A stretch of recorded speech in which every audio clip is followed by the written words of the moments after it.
Hi, everybody. I came across a book yesterday called Show Your Work by Austin Kleon, and it inspired me to ask myself, what do I do on a regular basis that might be good to put into a YouTube video?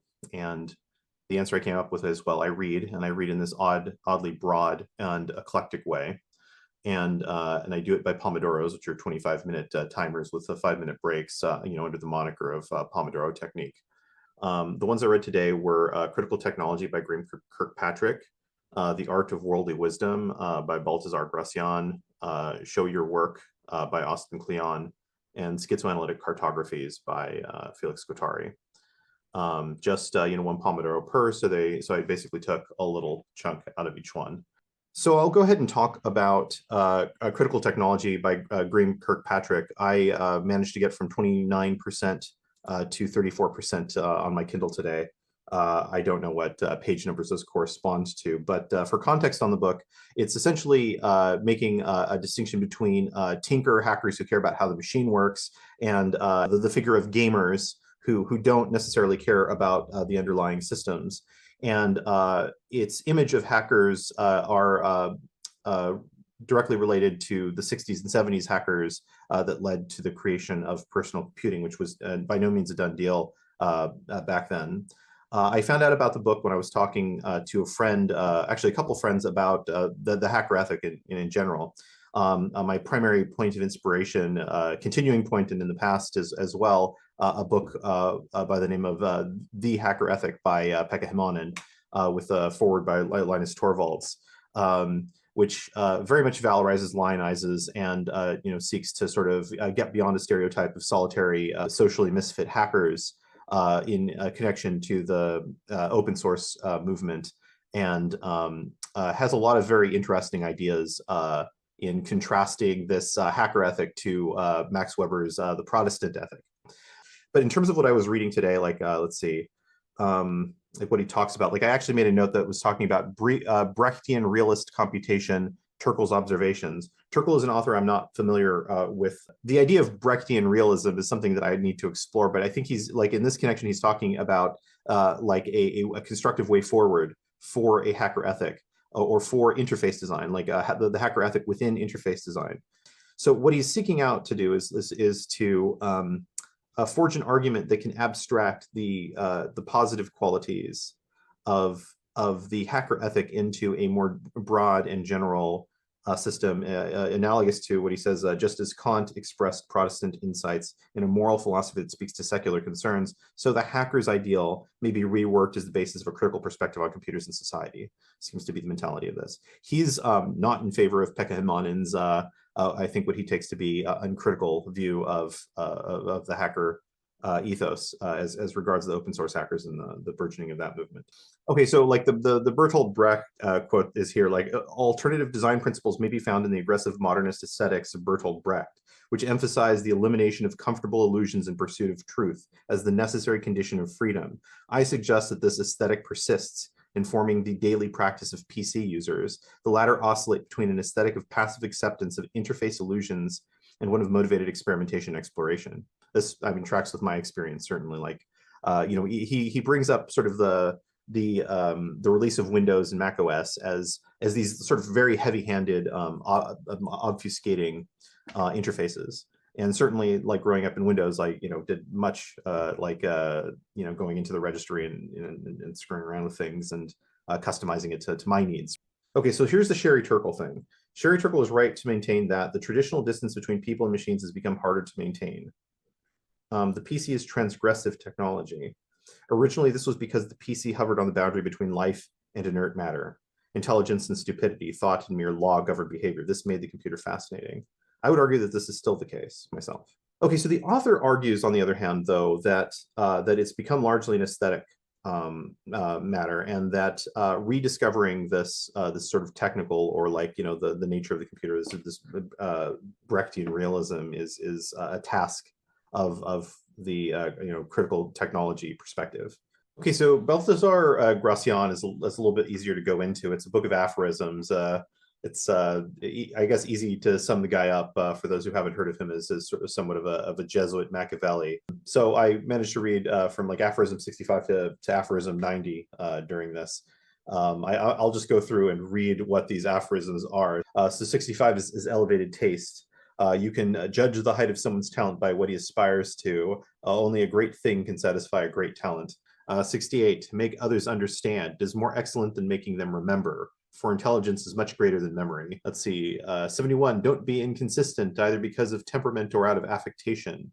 The prudent man is consistent in all things pertaining to perfection, and this speaks well for his intelligence. 72, be resolute. There are people who can't make up their minds, need to push from others. At times this is caused not by perplexity, for they see clearly enough, but by inactivity. It may be ingenious to identify difficulties, but it is more so to find a way of eluding them. 74, don't be unfriendly. Imagine one of these surly monsters, always about to turn savage and impertinent. His unlucky servants approach him as though he were a tiger, arming themselves cautiously with a whip. In order to reach their high position, they pleased everyone, and now that they are there, they want to get even by angering everyone. Because of their position, such people ought to belong to everyone, but their harshness and vanity makes them belong to no one. A courtly punishment for them, avoid them entirely, bestow your wisdom on others. I think we've probably all met somebody like that at some point. Don't always be joking. The person who is always joking falls laughably short of perfection. We treat him like a liar, never believing him. 80. Be careful when you inform yourself about things. Be more careful with someone who is praising than with someone who is criticizing. Discover what axe he is grinding, on what side he is limping, where he is heading. Beware of the false and the faulty. 81. Renew your brilliance. I rather like this one. It is the privilege of the phoenix. Excellent grows old, and so does fame. Custom wears down our admiration, and a mediocre novelty can conquer the greatest eminence in its old age. So be reborn in courage, in intellect, in happiness, and in all else. Dare to renew your brilliance, dawning many times like the sun, only changing your surroundings. Withhold it and make people miss it, renew it and make them applaud. 84, know how to use your enemies. Grasp things not by the blade, which will harm you, but by the hilt, which will defend you. The same applies to emulation. The wise person finds enemies more useful than the fool does friends. It's certain of these aphorisms like make me think of Nietzsche's quote in favor of Balthazar Gracian, and makes me think that some of Nietzsche is actually reminiscent of him, which is curious. 88, deal with others in a grand way. Act with a courteous, noble generality, which is a sort of gallantry. A large part of ruling lies in feigning indifference. Learn to overlook most of the things that happen among your close friends, your acquaintances, and especially your enemies. Over scrupulousness is irritating, and if it forms part of your character, you will be tiresome to others. Yes, I would imagine so. 89, know yourself, your character, intellect, judgment, and emotions. You cannot master yourself if you do not understand yourself. 90, the art of living long, live well. Two things bring life to an early end, stupidity and depravity.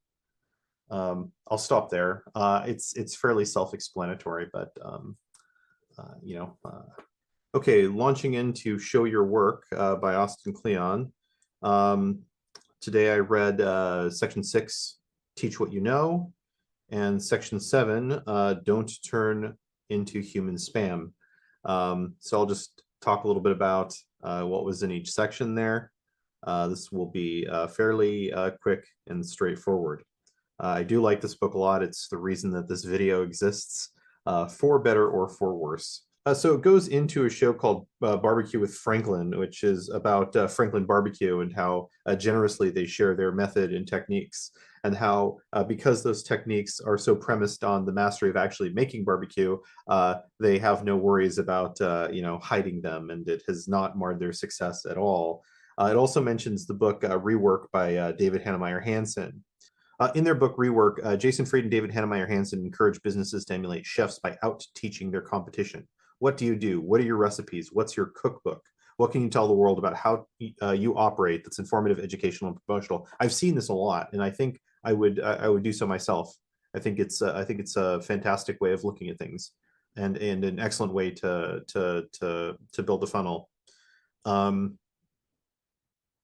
Take people step by step through part of your process. As blogger Kathy Sierra says, make people better at something they want to be better at.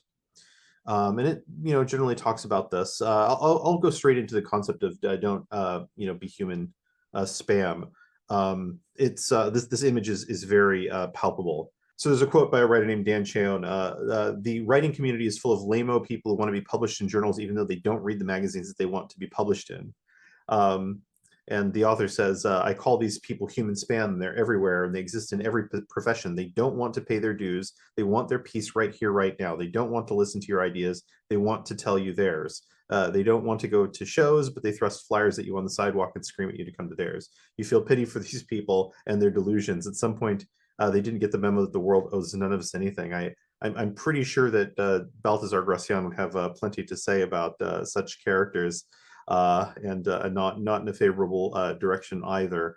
The last part of the section is that you want hearts and not eyeballs. Like, don't worry about how many people follow you, but about the quality of the people who do follow you. And I think this is something that, just in sort of, interacting with communities locally and in, maker spaces in the past, I think it's, make stuff you love and talk about stuff you love, and you'll attract people who love that kind of stuff. It's that simple. And then it goes into the vampire test.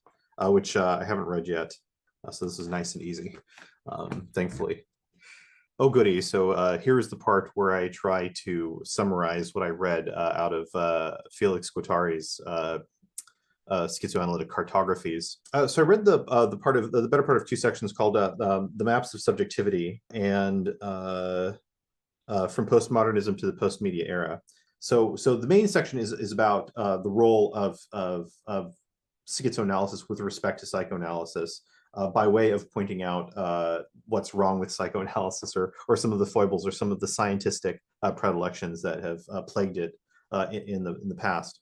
So he says, all the professional specializations that deal with the psyche are generally enveloped in an aura that paradoxically mixes the scientific spirit and magic inextricably. Guattari is essentially postulating is that magic is germane to the domain of the psyche, and the scientific pretensions sit in a kind of ambivalent relationship to it. So about that ambivalent relationship, he says, one could list at least three modes of articulation between the scientific mythology of shrinks and their domains of application, the three additionally overlapping in every way possible: an aesthetic pathway, an identificatory pathway, and a pathway of propping. The aesthetic pathway is essentially behaviorism, as he sees it. The identificatory pathway is essentially psychoanalysis. And the pathway of propping is, like the example he uses, is Carnot's principle to justify the bipolarization of the drives between Eros and Thanatos. In other words, the use of metaphor to relate scientific principles. As opposed to what he describes the second pathway as being as one of hysterical identification, because it consists in a mimetic appropriation of scientificity, one which cares little for sticking to reproducible experimental procedures. Now, he's careful not to let the reader misunderstand.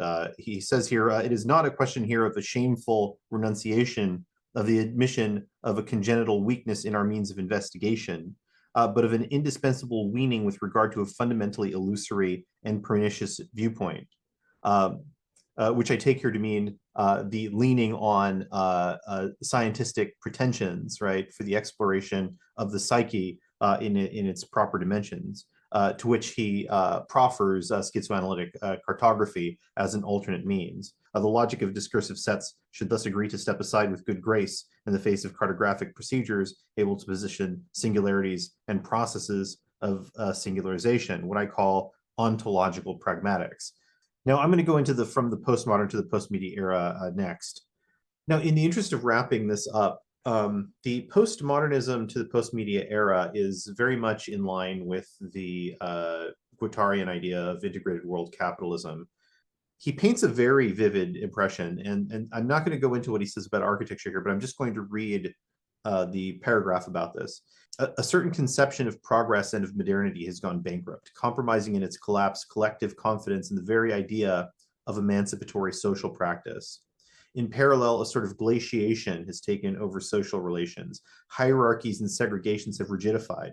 Poverty and unemployment tend to be accepted today as inevitable evils. The unions cling on to the last institutional branches conceded to them and are imprisoned in corporatist practices, leading them to adopt conservative attitudes that are sometimes close to those of reactionary milieus. The communist left is irremediably stuck in sclerosis and dogmatism, whilst socialist parties, concerned to present themselves as reliable technocratic partners, have given up any progressive questioning of existing structures. It is not surprising, after all, if the ideologies that once claimed to serve as a guide to rebuilding society on a less unjust, less unequal basis have lost their credibility. So that is Guattari's impression of the reality of the postmodern historical epoch, and I'll end with that. All right, so that's it for my first ever video of this type. If you liked what you saw, please like and subscribe. If you've made it this far, I'm a little bit surprised and very grateful. I think the quality will improve in the future. This is only scratching the surface of the weird types of books I read, and hopefully with a little bit more experience, the coherence of my summaries and the integration of the weaving paths amongst these various texts will improve and provide value to the curious and folks who like this sort of material. So until next time,